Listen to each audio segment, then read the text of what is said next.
Assalamualaikum warahmatullahi wabarakatuh.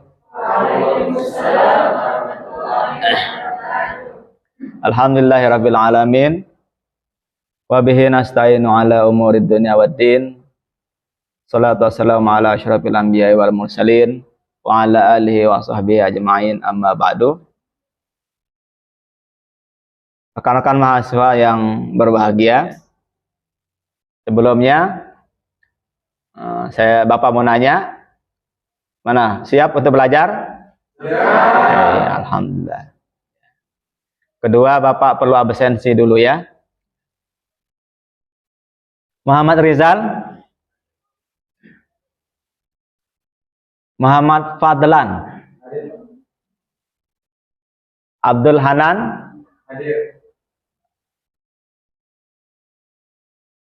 Soebah. Ya, saya rasa hadir semua ya. Ya, hadir semua. Oke.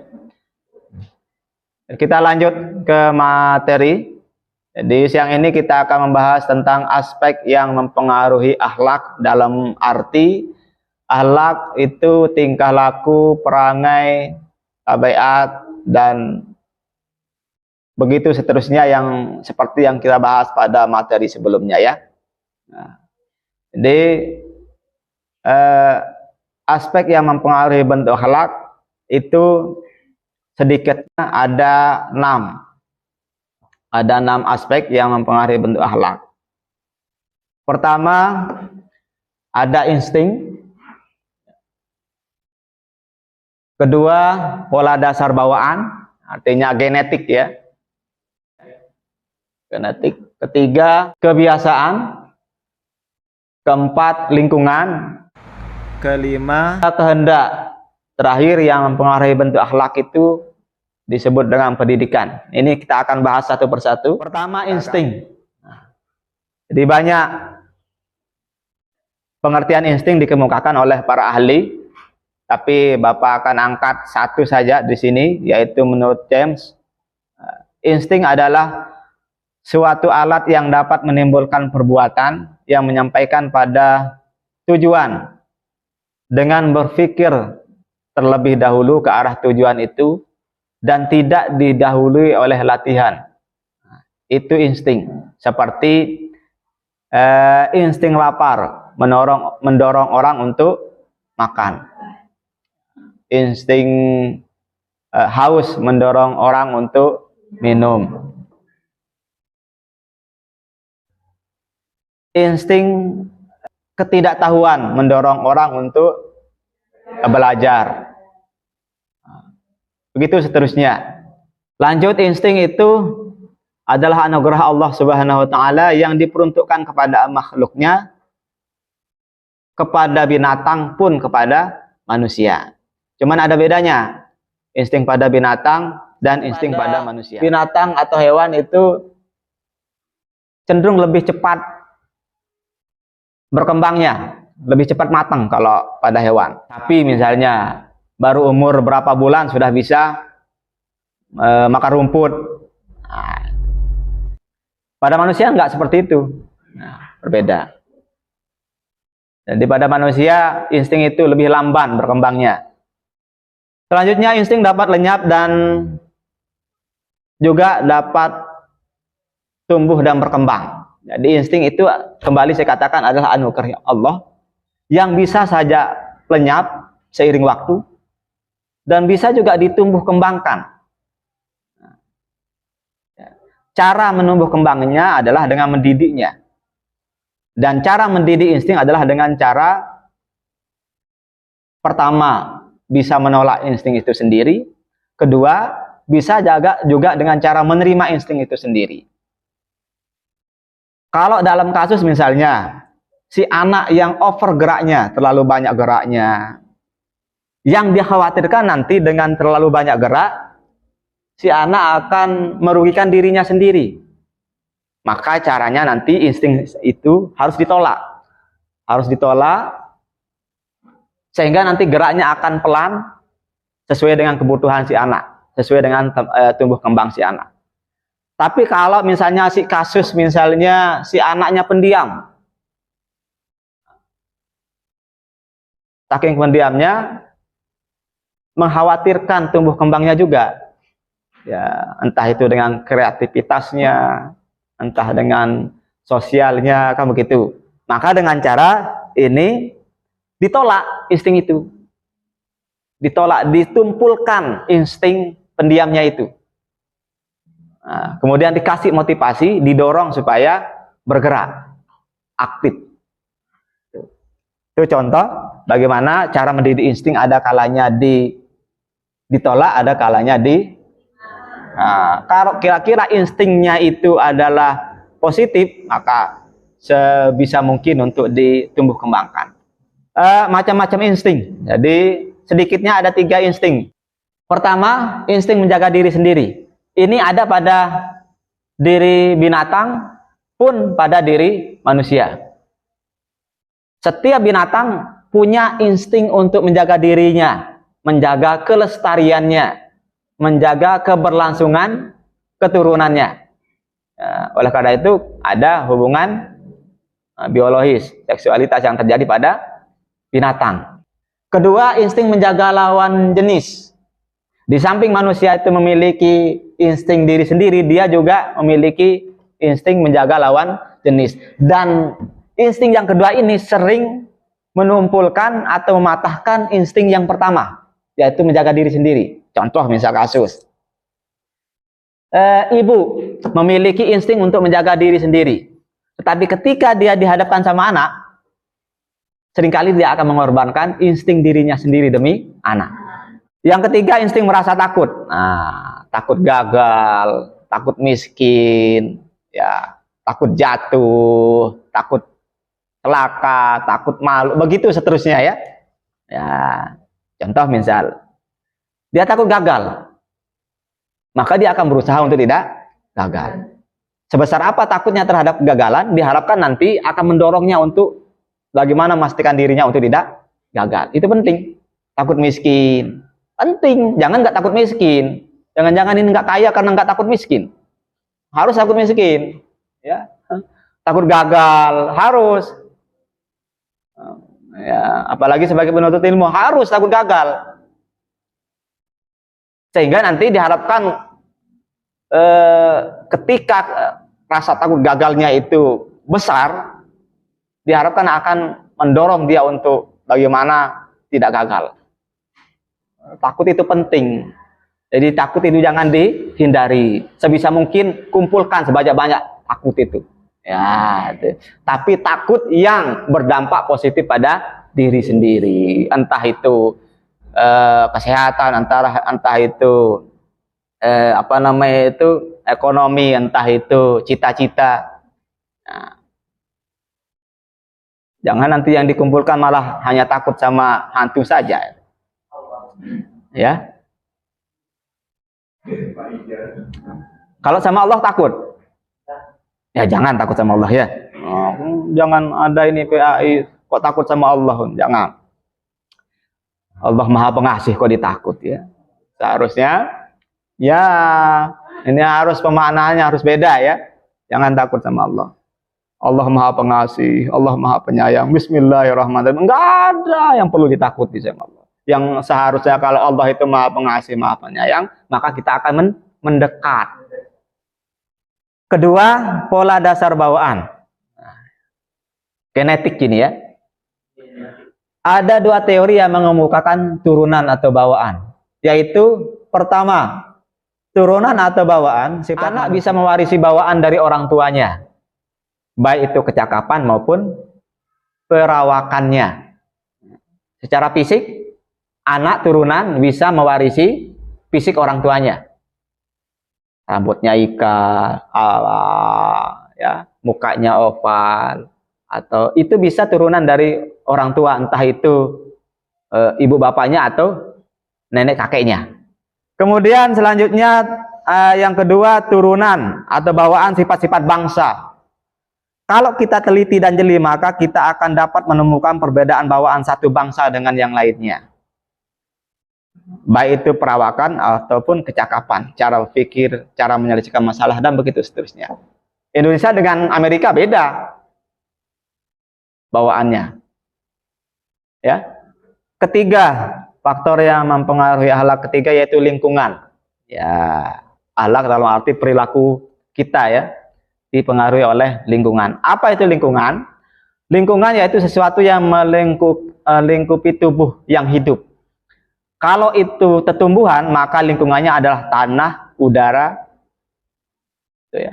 Kalau manusia, lingkungannya yaitu lautan, daratan, udara, bangsa, ya, negeri, kampung, begitu seterusnya. Semuanya yang melingkupi dirinya. Lingkungan itu ada dua. Nah, pertama ada lingkungan alam.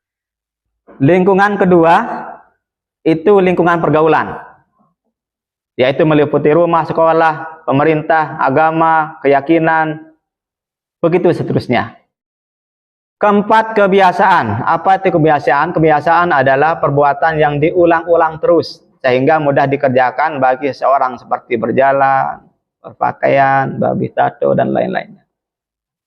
Nah, ini aspek kebiasaan ini juga sangat penting, ya, sangat penting. Karena kebiasaan bisa membantu orang untuk mempermudah melakukan pekerjaannya. Fungsi kebiasaan itu ada dua. Pertama, fungsi kebiasaan yaitu memudahkan perbuatan. Dengan kita sudah biasa melakukan satu pekerjaan, itu akan memudahkan kita untuk melakukan perbuatan itu sendiri. Nah, misal, kalau bagi orang yang belum terbiasa berpidato, bisa jadi itu hal yang sangat sulit, membingungkan. Saya mau mulai dari mana? Mau ngisi apa, mau akhiri dengan apa, kan begitu kan bingung gitu. Bisa-bisa nggak ngomong-ngomong gitu. Tapi kalau sudah biasa, nah, menjadi kebiasaan, udah, kapanpun siap. Kedua, fungsi kebiasaan adalah menghemat waktu dan perhatian. Kalau orang sudah terbiasa, itu sangat menghemat waktu dan perhatian ketika melakukan sesuatu yang menjadi kebiasaannya. Selanjutnya yang kelima yaitu aspek kehendak. Semua kehendak atau keinginan mengikuti keadaan jiwa tertentu atau alam keinginan. Keadaan jiwa itu berubah-ubah sesuai dengan zaman, bahkan berubah secara tiba-tiba, seperti ketika gembira akan masuk kepada alam kegembiraan. Tiba-tiba berubah menjadi sedih, itu nanti akan masuk ke alam kesedihan. Nah, itu misalnya karena buru-buru dapat kabar duka. Nah, kita punya ada alam kesedihan, ada alam kegembiraan. Itu bisa berubah secara drastis. Contoh misal lagi bahagia, itu namanya alam kebahagiaan. Kehendak untuk bahagia. Tiba-tiba info, kenapa kamu ketawa saja? Kenapa? Itu anakmu tenggelam. Langsung berbeda secara drastis, menjadi sedih. Ya. Dan bisa berubah juga. Langsung sedih, nangis, cari anaknya. Tiba-tiba yang kasih kabar apa bilangnya? Saya bohong. Nah, bisa berubah kan? Jadi marah. Begitu. Itu kehendak marah. Kan bisa aja. 3 alam akan berubah dalam satu waktu. Ya. Selanjutnya keenam itu pendidikan. Pendidikan sangat mempengaruhi jiwa anak didik dan akan diarahkan kemana anak didik dan perkembangan kepribadiannya. Pendidikan memiliki pengaruh besar pada perubahan perilaku. Di sana ia mengenal huruf, angka, dan akhlak menjadi baik dan begitu seterusnya. Ya, di pendidikan di sini ada yang sangat penting yaitu pendidik. Pendidik itu adalah agen perubahan.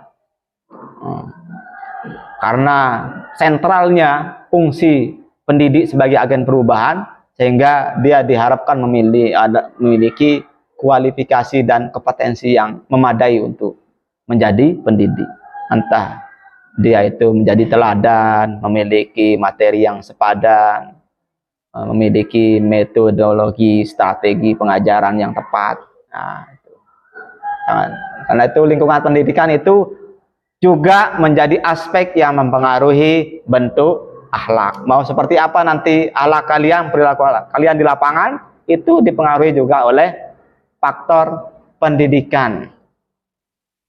Dan tidak kalah pentingnya adalah faktor kemampuan guru dalam menyampaikan isi perubahan yang seharusnya. Ya. Ya, itu saja materi yang Bapak bisa sampaikan. Kira-kira ada mungkin yang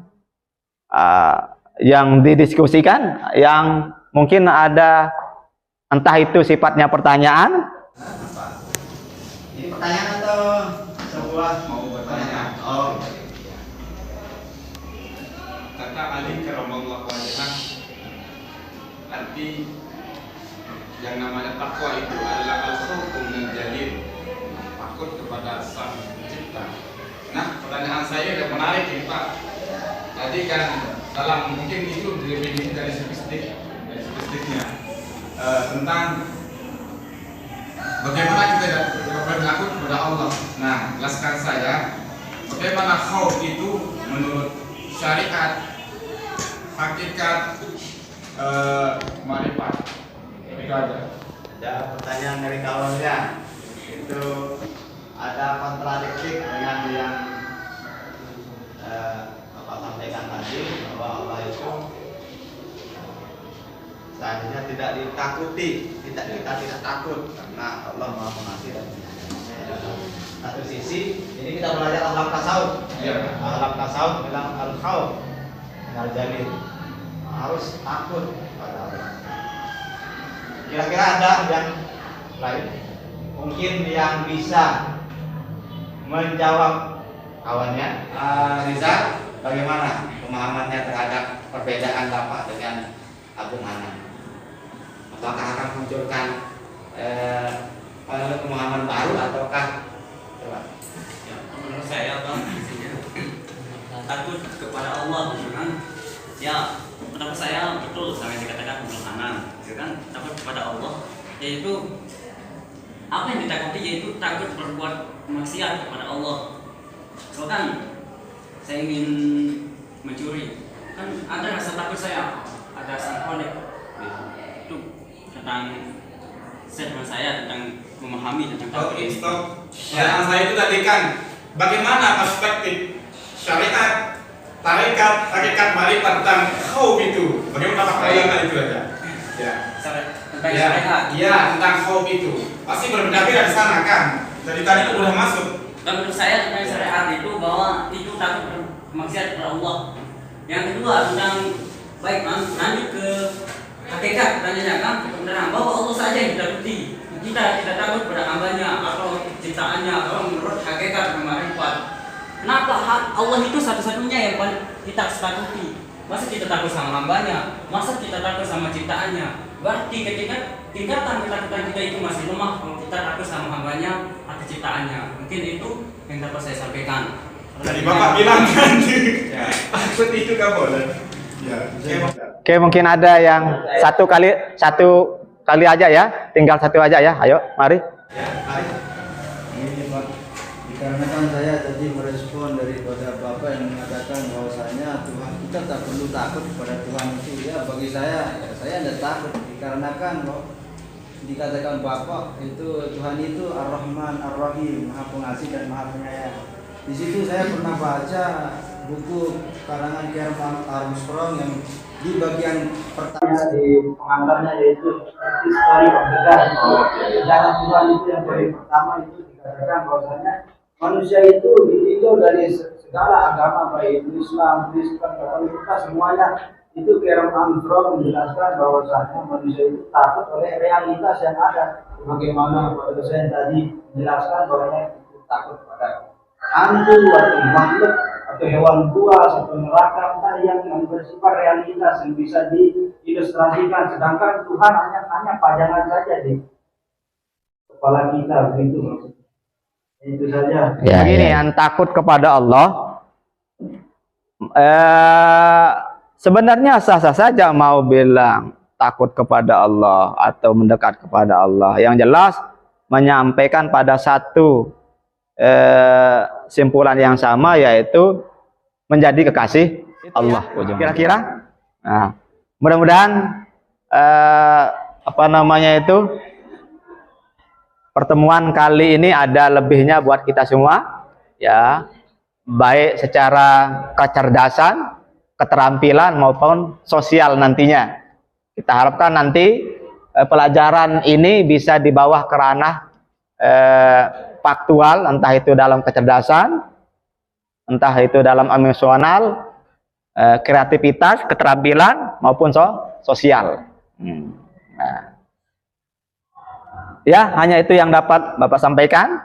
Terima kasih atas perhatian rekan-rekan semua. Bapak tutup dengan ucapan Assalamualaikum warahmatullahi wabarakatuh. Waalaikumsalam warahmatullahi wabarakatuh.